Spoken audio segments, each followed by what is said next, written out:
What's up, folks? It's BigBear77 back at you with a real quick video. Now, I'm not going to go too in depth with this because there's a vlog or a podcast that may be coming out real soon with my opinions more in depth with my buddy John, and I'm also possibly doing a wrestling podcast myself. So I might touch on them both.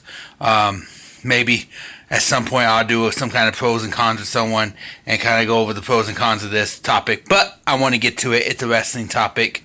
Part-time wrestlers. I have an issue with part-time wrestlers, and I guess I'm not really frustrated with part-time wrestlers itself. It's part-time wrestlers that hold titles and don't defend them. Now, I know there's pros and cons to both sides of the story, and we could go with the pros and cons and go over it numerous times, and I will go over it at a later date. Right now, I'm just talking about my feelings on the subject of defending that title if you are the champion and a part-time wrestler. I probably wouldn't even complain if Brock Lesnar showed up to the events, even if he showed up just to make an appearance at the event. I'm not making a big deal. Maybe promote a match that's coming down the road. No big deal will be made.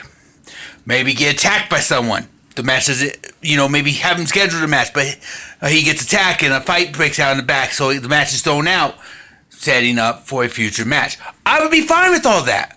But having a part-time wrestler hold the title and not defend it, not even show up on the shows, week in and week out, you don't even have his advocate, Paul Heyman, come down and show up on the shows. There's an issue there with me. Because at least Paul Heyman could come down and say, hey, WWE, we fulfilled our contracts. We've done this. We've done that. And I've heard that argument. And you know what? I finally settled with that. That would be acceptable in my book. Play along with it.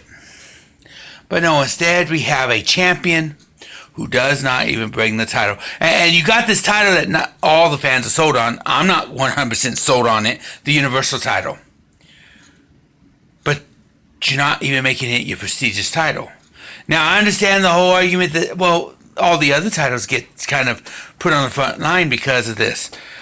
And that's a good argument. But I still think that title should at least show up, make those appearances on the show, on TV, so fans can see it, so fans can see the champion coming down. And I knew this issue was going to come when I mentioned that Goldberg was most likely going to win the title and then drop it to Brock Lesnar. We all knew this was going to come. I just wanted to see Brock Lesnar in the ring more. I want to see him competing or doing promos more. I want to see him bringing the title down. I want to see him at pay-per-views. Don't give me this part-time wrestling stuff. It's just my opinion. Everybody's got opinions. I grew up with no... And now, if Shawn Michaels wanted to come back and be a part-time wrestler, that's different. He paid his dues. I would still argue about the title situation if he was holding the title.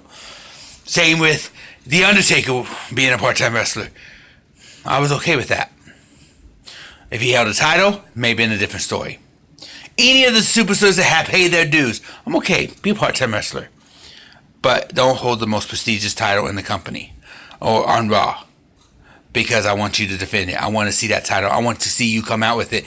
And you know what? I'm not going to get too much into this video because, like I said, it's going to be on a podcast and I'm going to have more in depth and I'm going to have more notes and be able to really go at it on a podcast than I can on this video. So I'm going to go ahead and get on out of here. Everything's in the description below. Hit that like button and hopefully you guys tune in. The podcast should be real soon. I'll give you an announcement when it's time. Thank you guys for watching. This is Big Bear. I'm out.